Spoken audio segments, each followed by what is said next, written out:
Hey everyone, Chris Carter here on the Locked On Steelers podcast. We got Alan Saunders on today, and I want to talk to Alan about the question about Broderick Jones' fifth-year option, because it's bigger than just about paying him. How does this impact the Steelers' draft plans both this year and moving forward? We'll talk about that and how the Steelers have one of the best young nuclei in the NFL and the final stars and souls grades for the offensive line. All here on today's episode of the Locked On Steelers podcast. Let's get into it.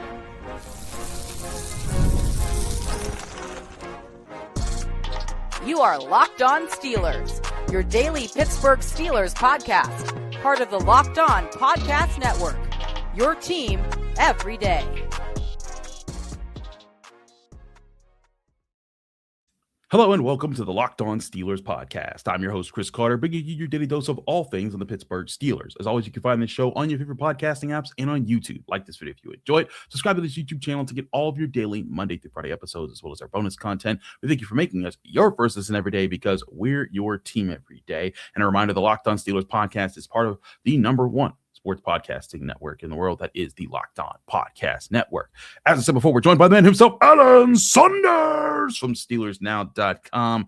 Alan, I want to talk to you about a pending decision the Steelers have to make by May 1st, 2026, and that is what to do with Broderick Jones's fifth-year option. Because as a first-round pick from 2023, that time is coming. If the Steelers were to decide to give him the fifth-year option, it would give him a fully guaranteed 2027 season of a salary of anywhere from $20.3 to $20.5 million, which would be a lot of money to throw his way. And of course, Broderick Jones hasn't exactly played $20 million a year level at offensive tackle just yet in his time with the Steelers. Maybe he will, and he was drafted knowingly that he was raw and that he was going to take time to develop, and this was his first year at left tackle. But as it stands right now, Alan Saunders, can the Steelers afford to give him this fifth-year option if with the way that he's played? And if not, does that mean that they need to reinvest high at the left tackle position in the draft very soon? Well, I mean, the way you phrased your question, with the way that he's played, yes. I don't think, honestly, there would be any hesitation about bringing Broderick Jones back on that option with the way he's played, except for the fact that his neck injury now has thrown a huge wrench into this process. Don't have any idea how much of this offseason he might miss, when he might be healthy, and how he's going to look when he got back out there. I mean, we've seen guys on the Steelers recently that, seemed like they were going to be okay at first and then had that neck surgery and things didn't go very well. Look at Asante Samuel. I mean, he had that surgery and missed half a season. And so I think that's the real issue here, is if Broderick Jones was healthy and Broderick Jones was playing like he played in the first half of last season, I don't think there would be any hesitation to pick up that option. $20 million sounds like a lot of money for a guy who's been an okay starter. It's not. It's what Dan Moore got.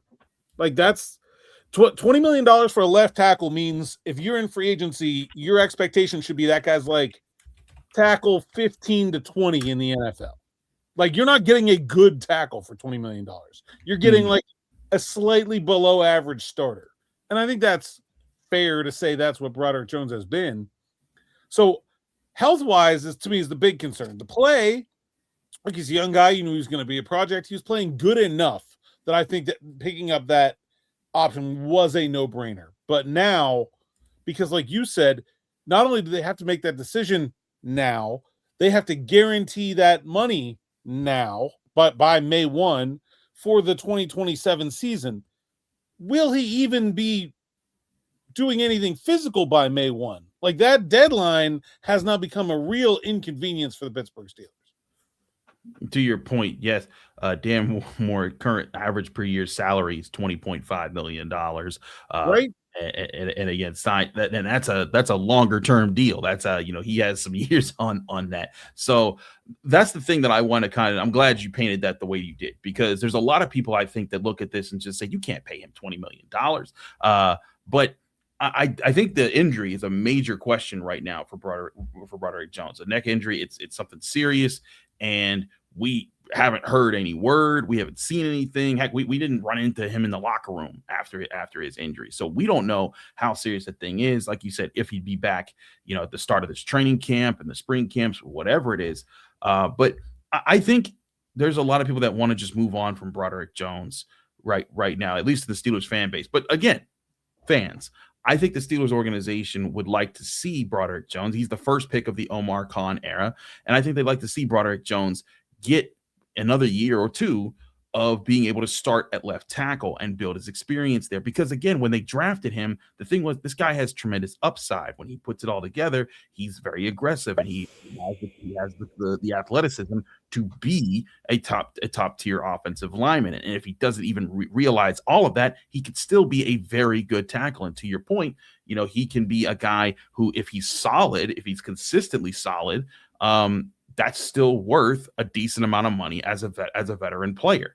And I think the other thing about this here, Alan, is because some people want the Steelers to just reinvest in offensive tackle. Like I see a lot of mock drafts sometimes that I get have them drafting a tackle in the first round and saying they're going to get in a left tackle right now. Yeah, I've had one on Monday that had them drafting Caden Proctor at 21 from Alabama. And listen, I hear that making sure you have a high-level offensive line certainly is a strategy, and that's what the Steelers have been trying to do. But I think the Steelers have invested a good bit into this offensive line enough already, with 2 first-rounders in Jones and Fautanu, with a second-rounder in Frazier. I think they hit with Mason McCormick, and I'm not saying they should be done, because I think they could pick a good guard in this draft. I think that there's some good guards to pick in this draft, and not even just in the first and second rounds. But I think if they were to spend another high pick at tackle at this stage, unless they know that Broderick Jones is not coming back for some time because of this neck injury, I think it would pass up on opportunities to fix a lot of other positions. We talked about receiver a lot. I think there could be some safeties to go after. I think there's a lot of positions this team could address with this draft class, especially early in this draft class, that could help them move further along in this development process of the rebuild that they really started on since this Omar Khan era began. Yeah. So, I mean, I don't think I'm not a big fan of Proctor. I don't think he's a left tackle, nor do I think Fautanu is either, really. So I'm out on that idea. Actually, I think Proctor might be a guard, to be perfectly honest, in which case he might be a really good one. I don't know. I think, to me, the idea of feeling like they need to go back to tackle in the draft right away has the cart way ahead of the horse. Not only do you still not really feel like you know what you have in Broderick Jones, Dylan Cook played pretty well last year. Like, there's not really this impetus to say, oh my gosh, if it's not Broderick Jones, then you have to go use another high draft pick on a tackle. I mean, maybe Dylan Cook's another Al Villanueva. I don't know. Like, I think he played well enough that is a good enough plan B that they really don't need to worry. Like, the only real worry here is the decision for me. I don't think there's much, like, Broderick Jones will be healthy at some point this year, assuming like he got a decent prognosis out of surgery and it wasn't like a career-ending thing, right? Broderick Jones is going to come back at some point. And if Broderick Jones or Dylan Cook are your 2 options at left tackle this year, I don't see a problem with that. The only issue, the only fly in the ointment here is deciding whether or not you want to give them $20 million. Like, if those are the 2 tackles, they have positions with way bigger problems than that.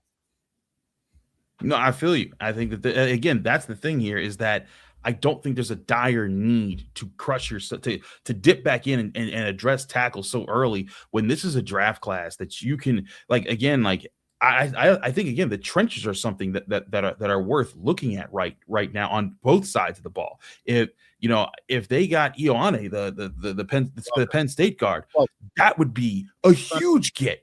And to me, that would be, okay, we're committing to this line is about to dominate for the next 5 to 8 years. Like, that'd be a heck of a pick. You and I have talked about it. We saw Keelan Rutledge at the Senior Bowl. If they got him, you could probably get him second, third roundish in that range. If you got that kind of a guy, you're developing the offensive line. In the first round, you and I have talked about the potential of being able to get if a Caleb Banks fell to them somehow, if Peter Woods, Caden McDonald, Lee Hunter, Kristen Miller, or if they waited in the middle rounds and got other guys. Like there's potential out there to address the real good Senior Bowl.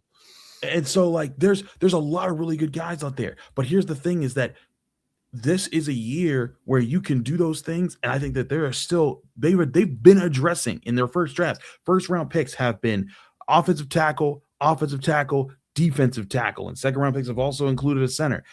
I think this is a year. Exactly. This is a time where the Steelers can spend this draft capital on the skill positions, and Omar Khan and Andy Waddle can open up this front office and say, hey, we're going and getting the guys that are going to make the plays downfield. They're going to win out towards the sidelines and bring to the team what they've been missing the past couple of years and not been able to hit on in free agency. Yeah, I mean, I don't think there's really a wrong answer here. I think mostly like the big decision for the team coming into free agency is looking at the draft, looking what's available to them, and then deciding, okay, what do we think we can't get? Like, what do we think we're not going to be able to land?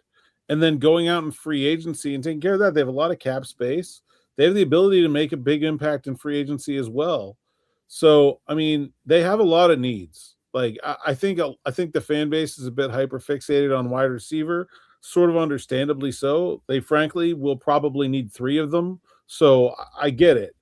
But like, that doesn't mean that has to be the first round pick.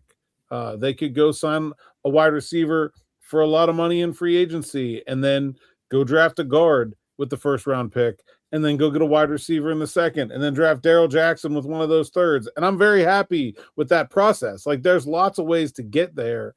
And I don't think there's one where we sit here right now. Like, I don't feel like I have even an idea about what a preference for the team might be. And I don't think there's anything wrong with that. They still have some time to figure it out. That's what the combine's all about. Start talking contract numbers with guys coming back. There'll be some more players cut, so you have a better idea what the free agent pool looks like. But, yeah, I mean, like I think I'm a little skeptical on tackle in the first round specifically. And I feel good about the 2 guys they have. But, I mean, I think there's a lot of ways this can go forward here. I think so too. I want to talk about this nucleus the Steelers have here because they were talked about on another Locked On show recently and saying that the Steelers might have a unique opportunity in front of them with the nucleus that they've been developing. We'll talk about that next here on the Locked On Steelers podcast. Don't go anywhere. Chris Carter, Alan Saunders, stick with us. We'll be right back.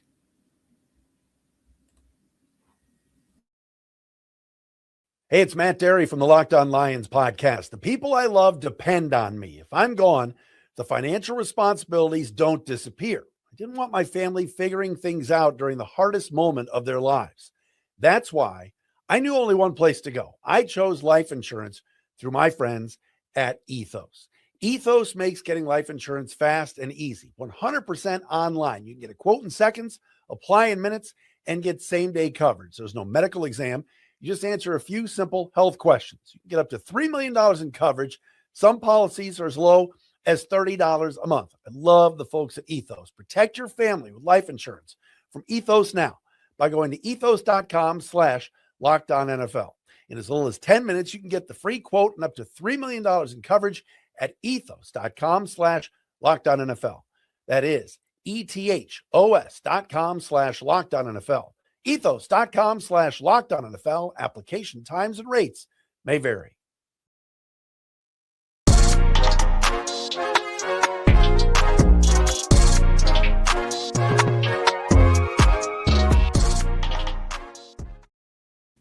We're back here on the Locked On Steelers podcast. Chris Carter here with Alan Saunders talking Steelers with you here. I want to shout out one of our shows here on the Locked On Podcast Network, Locked On NFL Scouting with the Draft Dudes. If you don't watch it, you're missing out. It's a good way to get insight on the draft, but also on just rosters around the NFL. Shout out Kyle Krabs, Joe Marino. They're the host of that show. You can get it the same way you get Locked On Steelers. But they were talking about young nuclei of teams and the players that are still on rookie deals. And they were looking around the NFL and they were talking about who has the best group of players on rookie contracts as far as wanting, if you could pick a top 5 from that core and use that as your core to build your team out moving forward, who has the best among that? And in their conversation, they looked at the Steelers and they were like, wait a second. These guys might have something here. Talking about Troy Fautanu, talking about Zach Frazier. They really like Darnell Washington. Talked about Nick Herbig, Joey Porter Jr., and then even Derrick Harmon this year. They were talking about there was a lot of guys to like in that. They also mentioned Keeanu Benton in that mix. And Alan, this is the thing that I think that some Steelers fans might not understand when they talk about this team, and there's a doom and gloom sense about what they're about to go through with Mike McCarthy. And who knows, maybe this is about to be a rough era for the Steelers. But this team is not bereft of talent, nor is it bereft of future.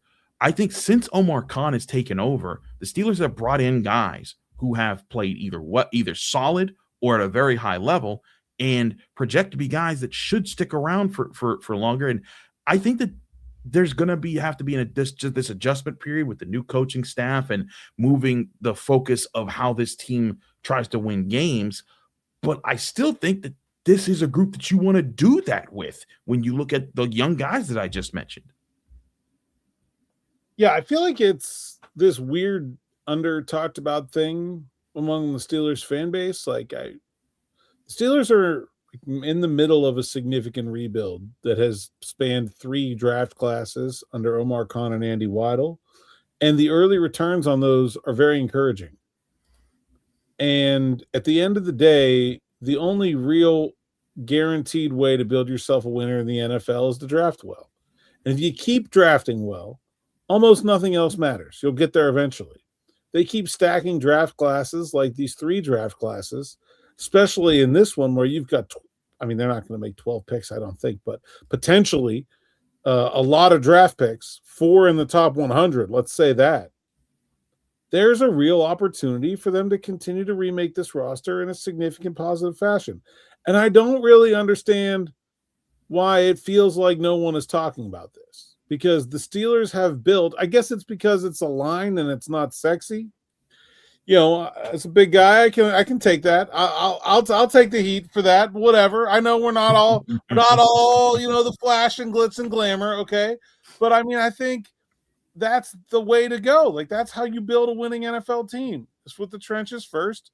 I love what they've done. We just talked about the offensive and defensive lines. I think those are great. Darnell Washington really proved he's a player. Nick Herbig looks like a future star. Joey Porter Jr. looks like a star. Like there's so much to like over these last 3 draft classes that really, like, all you need to do to project the Steelers having the kind of success they're looking to have in the future is just hit the ditto marks in those last 3 years. You put 3 more draft classes together like the last 3, and you got yourself the Philadelphia Eagles. Right, you got yourself a juggernaut of a roster that can start to roll through. You start to lose guys in free agency. You start to replace them, and you build a really strong 1 through 22 team. And if the quarterback doesn't happen to be a star, which you can't guarantee because you can only work with what's available, you can still win if you build a team that good, as the Eagles just showed us last year. And so, yeah, I don't really know why this isn't like people are very excited about the Pittsburgh Penguins. They're basically doing the same thing. No one seems to be very excited about the Steelers' young rebuild. That's my thing here, man. This Steelers team, I think, has a lot more. And again, the roster as it's moving forward. I'm not saying this upcoming Steelers team is about to be a Super Bowl contender as it's currently structured. Neither of us are saying that. What we are saying is that if the front office moves that they've been making of the past few years, if they can hit at other positions the way they've been hitting at some of the positions they have, like Troy Fautanu, we'll get into his grades next segment, has looked like a very good pick. Zach Frazier has looked like an excellent pick. Joey Porter Jr. working out very well right now. Keeanu Benton, not as well as Joey Porter Jr. some of these other guys, but still a good pick. If they're able to hit on guys that come up, and yes, there have been misses. Roman Wilson ain't looking like it right now. Like there's certainly been guys that haven't worked out, but Mason McCormick, what he's bringing to the table, there's a space for the Steelers to if they keep drafting well, like you're saying, they could put together that roster that, just like we saw with the Seahawks, Sam Darnold was not an elite quarterback this year. He was a good quarterback, but he barely had better numbers than Aaron Rodgers. Barely. Exactly. If the Steelers are able to keep building and keep hitting them in the draft, they're gonna be in a position sooner than people think to be back in that Super Bowl conversation. And they'll still need to hit a quarterback.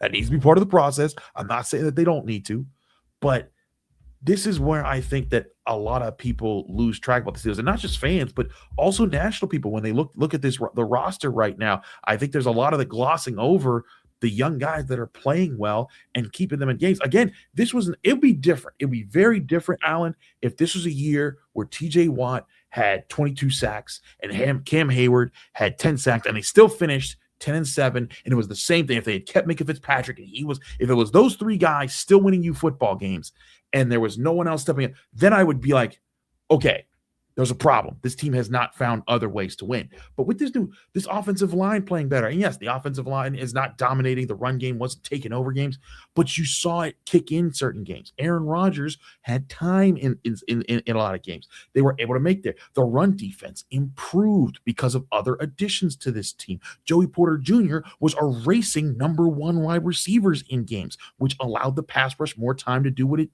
needed to do.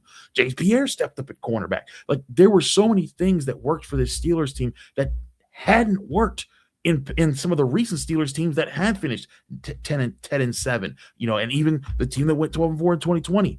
There's something new developing here, and that is how the team is winning. And I think it's a good thing that they're finding those ways, because that's what they can continue to build around and add on to, because that's the best teams find multiple ways to beat you.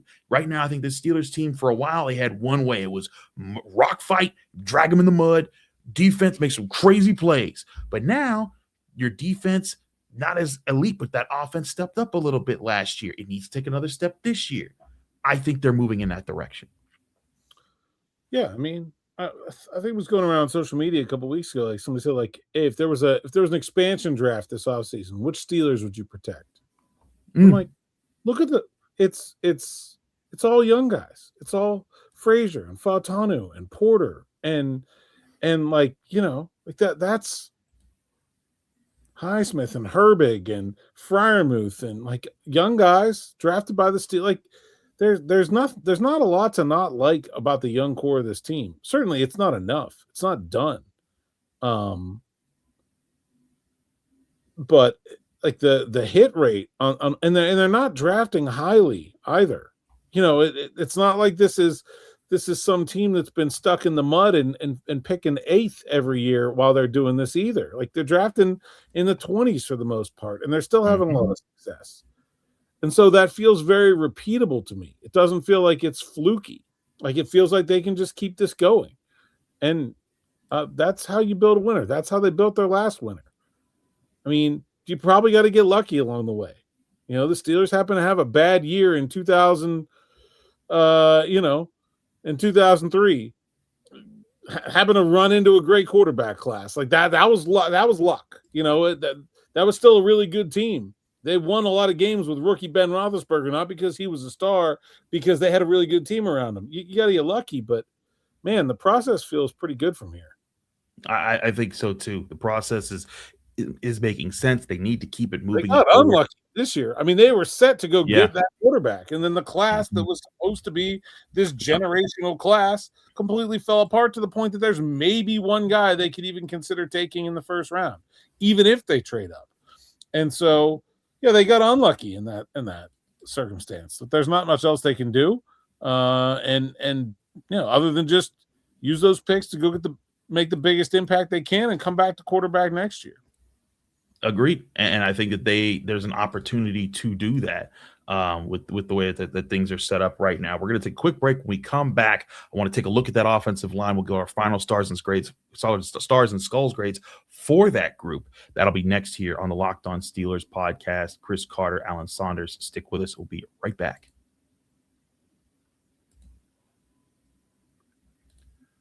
But first, remind you, this show is also brought to you by Indeed. Workplace chaos, deadlines stacking up, inbox overflowing, and the one position you have to fill is still sitting open. When the pressure's on and you need the right hire, this is a job for sponsored jobs. Indeed Sponsored Jobs helps you reach the people who actually fit what you're looking for: skills, experience, location. So you're not just hoping the right candidate stumbles across your post. And here's a stat that says it all. In the minute I've been talking to you, companies like yours made 27 hires on Indeed, according to Indeed data worldwide.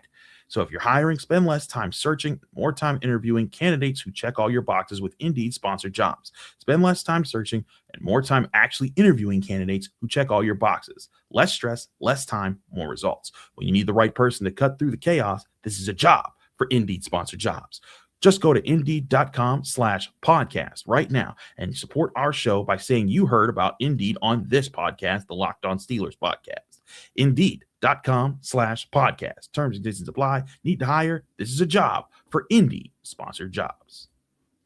We're also brought to you by FanDuel. Ever wanted to experience the NBA Finals live and in person? FanDuel is giving you the chance to turn that dream into reality with their NBA sweepstakes. Here's how it works. Use your profit boost on any NBA future, and you'll automatically be entered for a shot to win an NBA Finals trip for two. That's right, flights, tickets, the whole experience. If you're already looking at the board and thinking about which team can make a deep run, this is the perfect time to lock it in. I love futures this time of year, whether it's picking a team to win the championship or grab a conference title. It adds that extra layer of excitement to every game down the stretch. And now, not only can you pick cash, but it can also send you to the finals. Visit FanDuel.com to get started. Use your profit boost on an NBA future bet and get entered for your chance to win a trip to the NBA Finals. Play your game with FanDuel, official sports betting partner of the NBA.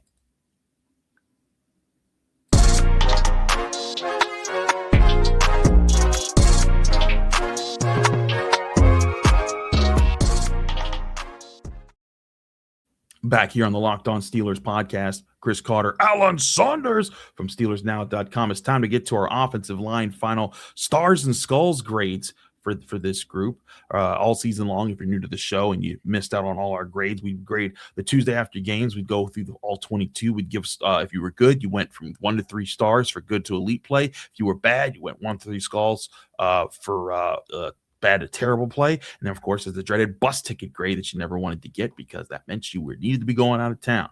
Now, looking at the Steelers offensive line, for the most part, it was a solid unit. Not completely dominant, but let's get through some of the backups first. First, I want to go through Andres Pete, who came in and was a backup. Got a C grade for 3 stars, 1 skull. Wasn't really a big problem for the offensive line. Wasn't a big difference maker, but you needed a vet guy to fill in, and I thought he did a decent job when he was called upon. Alan. Yeah, that actually played better than he would. He didn't look great when he played in the preseason and training camp. And then he came in and actually did okay. So I was pretty impressed. I know he's an older guy. I don't have any idea what his plans are, but wouldn't hate the idea of having him back. Showed some versatility. It's fine. Another guy who I thought was fine on the year, Spencer Anderson. He filled in, had 4 stars, 3 skulls. Was kind of the extra guy, was brought in and helping out a lot. But did have some games where when he kind of called up to help in a bigger role, didn't really come through for the team. But still a solid player, a C-level player. That was his grade, 4 stars, 3 skulls, which gets you a C grade here. I think the thing here, Alan, is that the depth on the offensive line didn't crush them this year, where in the past, it has really come back to bite them. Yeah, man. I mean, Spencer Anderson played really well when he was as a 6th offensive lineman. Didn't think he was quite as good when he was replacing Isaac Seumalo, left guard. We'll see what they decide to do at left guard. I mean, I don't think the door is totally closed to Spencer Anderson winning that job in the future.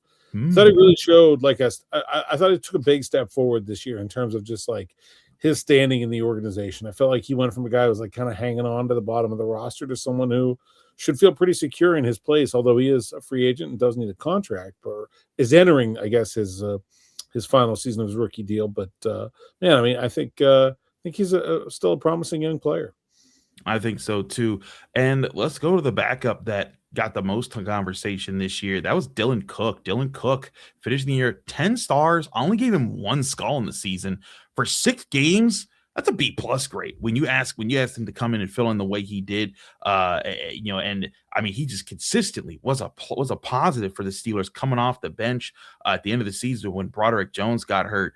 Alan, you brought this up earlier. If Broderick Jones can't go next year, Dylan Cook at least gives you that, hey, this is our base level that we're starting with. And again, the Steelers have had a lot rougher situations to deal with at backup tackle. When was the last time you felt as good about the backup tackle as you do Dylan Cook right now? I don't know. Hubbard maybe was pretty good back in the day. Yeah. Man, Matt Filer, I guess, had a pretty good year as a backup one year. Like that, like he's really good, man. I mean, I've always kind of thought he could play. I wasn't floored by that at all. I always thought he was good enough. Just kind of never got a shot. And did kind of get roughed up in the playoff game a little bit, I will say. Yeah. That was not his best outing. Same with Troy Fautanu. But, man, I think he really showed something this year. And, again, like, that guy was on the practice squad this year. Like, that ain't going to happen this year. Like, that ain't going to happen next season. Like, he might be starting, he might not be starting, but he's going to be on the team. And I think he's they needed that in a big way. I mean, with the lack of mobility and escapability that Rodgers showed, if Dylan Cook had not shown up, the back half of that season really could have gone off the rails without Broderick Jones in there. Yeah, I think so. He certainly filled in and showed that he could. Let's get to the starters now, talking about the rest of this offensive line. Let's start with Broderick Jones. On the year, 9 stars, 6 skulls. I think that it was unfortunate for him that he got cut off at where he did, because I thought he did a really good job in that Bears game before he got hurt. And I really wanted to see where he was trending, because there was a stretch there where from the Patriots game to the Colts game, he had 6 straight games where he at least got a star grade. He got a 2-star grade against the Vikings. He had a couple of rough ones against the Chargers, and then the second Bengals game, I gave him a skull. But I thought it was unfortunate that he didn't get a chance to finish the year, because technically I have to give him a C grade for finishing with 9 stars and 6 skulls. He had a rough game against the Jets to start. He had a 2-skull performance against the Chargers, and then a 1-skull performance against the Bengals. But had he gotten a full year, I think this could have been maybe not a coming out year for Broderick Jones, but it would have been a bigger sign that I think there'd be less questions about that 5th-year option. Yeah, I agree. And it just feels like stuff keeps happening to him. Remember, he had that elbow injury in training camp before the 2024 season, took his whole offseason away, was trying to get that experience at left tackle. And I mean, it just feels like it's been one thing after another with him that hasn't really been his fault. They have moved him back and forth probably more than is ideal. Like, I don't think I would have had any problem with the idea of Broderick Jones turning out to be a right tackle, but it didn't do him any favors to start there and then move back to the left. And so, I don't really think it's his fault that we don't know how good he's going to be yet. And that's unfortunate. It is unfortunate. I think that they're missing out on seeing that guy there. Let's move to his colleague on the offensive line, and that's Isaac Seumalo, the guy that played next to him pretty much most of the year. 13 stars, 6 skulls, just a C+ grade. I feel like he also had unfortunate games where he missed, where he could have been in there to kind of complete this a bit more. He also kind of gets marred because 3 of those skulls came in that playoff game against the Texans, where I thought he had a rough one there. If it wasn't for that, he would have had just 3 skulls, and then that would have been like a solid B grade. So maybe I'm a little harsh for the playoff grade there, but I think it shouldn't overshadow that on the year, Isaac Seumalo was a plus for the Steelers. And I guess maybe part of what doesn't show in this grade is I think he was a stabilizing presence both for Broderick Jones and for Dylan Cook, because he was that key veteran communicator that could stabilize things, communicate, and make sure that those guys had their heads on straight. And Spencer Anderson as well, who he's really kind of been mentoring since he got to Pittsburgh. And so, yeah, I think you can really put a lot on Isaac Seumalo that is sort of goes beyond his own individual contributions. I thought he was probably their most consistent, outside of maybe Zach Frazier, the most consistent offensive lineman over the course of the season. Just I didn't see like a lot of like high, low kind of effort, which is like sort of what this grading scale mostly picks up on. And so it doesn't really surprise me that I think it's underrating him a little bit, just because I do think an offensive line is a position where like Hey, AF, AF, AF, and CC, CC, CC add up to the same grade, but you would much rather have the steady guy if you're Right. trying to pick an offensive line. I think that's a very good point because we've seen guys on this team go AF, and it can be great when it happens your way, but it is such a detriment when you don't have it there. And I think that's certainly a thing there. Moving along this offensive line, let's move to the right tackle position. That's Troy Fautanu. Troy Fautanu, if I can find, there he is. 17 stars, 9 skulls in the season, good enough for a B- grade.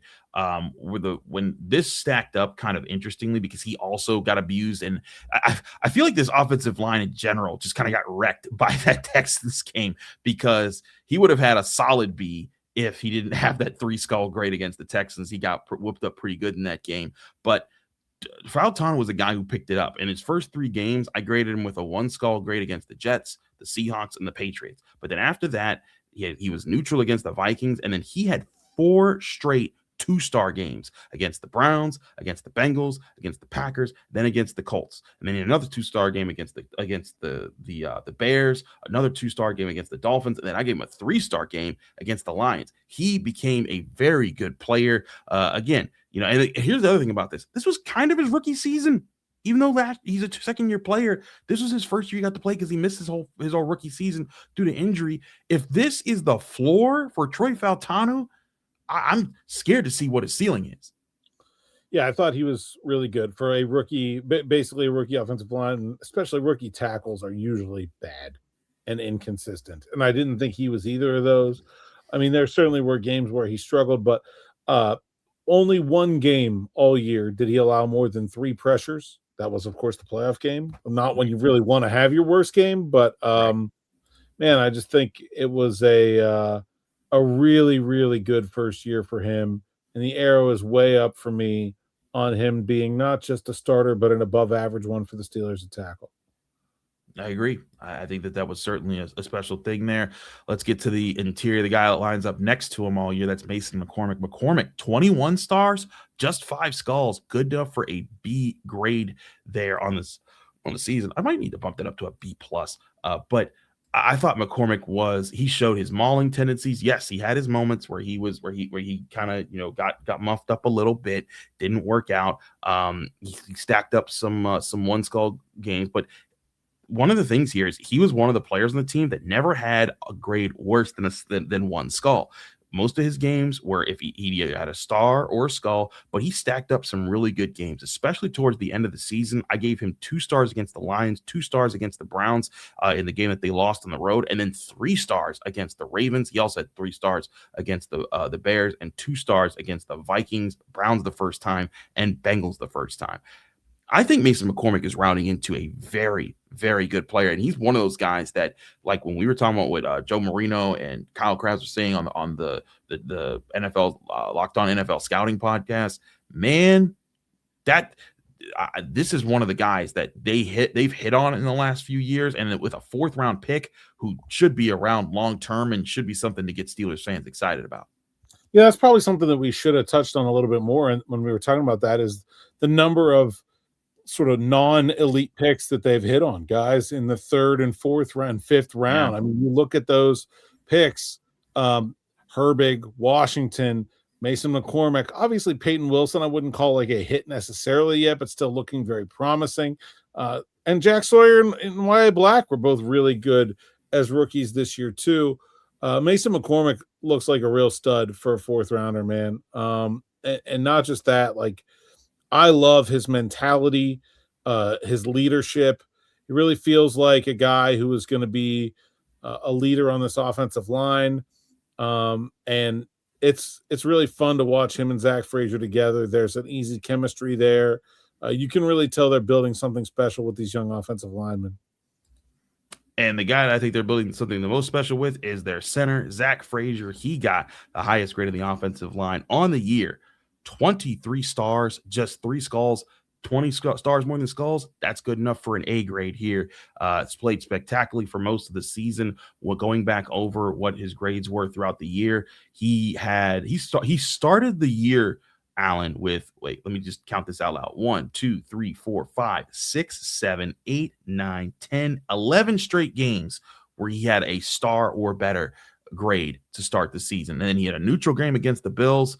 And then he went right back into the streak, took it all the way the rest of the way. The only regular season game he didn't have a star, at least a star grade, was the Bills game. And then his three skulls all came in the playoff game where, again, the entire offensive line kind of got wrecked by that really good Texans defensive front. But I think Zach Frazier, and I think he's going to start getting recognized a little bit more this upcoming season. I think that people have been talking about Creed Humphrey and Tyler Linderbaum, but I think that he is going to be one of those guys that people start talking around the country as one of the best centers in football. I think he already is that. I agree. I feel like kind of like a weird year at center in terms of, like, I felt like a lot of the best guys were in the AFC. But, yeah, I mean, I think he's definitely deserving of more national recognition. And, I mean, I think he's going to be a really good player for a really long – I think he's still getting better. And that's kind of the scary part. I think that's the thing, right with you. I think it's scary that he's getting better because that means this team still hasn't seen the best end. But, again, that's why I think – there could be something special coming with this offensive line, man. You're talking about Troy Fautanu. If this is his floor, what does his ceiling look like? Broderick Jones, if he can come back healthy and keep rising up what he is. He Mason McCormick. There is a lot of excitement to be had about this Steelers roster moving forward. Mike McCarthy is not inheriting a roster that is bereft of talent, that is missing a whole lot. There is something to build on here, and this offensive line is a part of that foundation that he's inheriting that needs to keep pressing forward. Alan, thanks so much for joining us here in the Locked On Steelers podcast. We got to get out of here because we've hit over the 40-minute mark, and that's where Ross Jackson comes at me sometimes. But Alan, let people know they can find you, follow you, and get more of your work. Saunders_PGH on social media, SteelersNow.com is where you can find my written work, and Steelers Afternoon Drive on the Steelers Now YouTube page, or anywhere you find podcasts, just search Steelers Afternoon Drive. Absolutely. He's Alan Saunders. Alan, thanks for joining us. Thank you all for joining us here on the Locked On Steelers podcast. I'm your host, Chris Carter. Follow me on Twitter, Instagram, TikTok, Blue Sky, wherever you get your social media. My handle is always at Carter Critiques. You can read my work in the Pittsburgh Post-Gazette by going to post-gazette.com. Find me here on the Locked On Steelers podcast every day, Monday through Friday, on your favorite podcasting apps and on YouTube. Like this video if you enjoyed. Subscribe to this YouTube channel to get all of your daily Monday through Friday episodes, as well as our bonus content. We're back here tomorrow. We're going to have Nick Faribault on talking all things Steelers next on the Locked On Steelers podcast.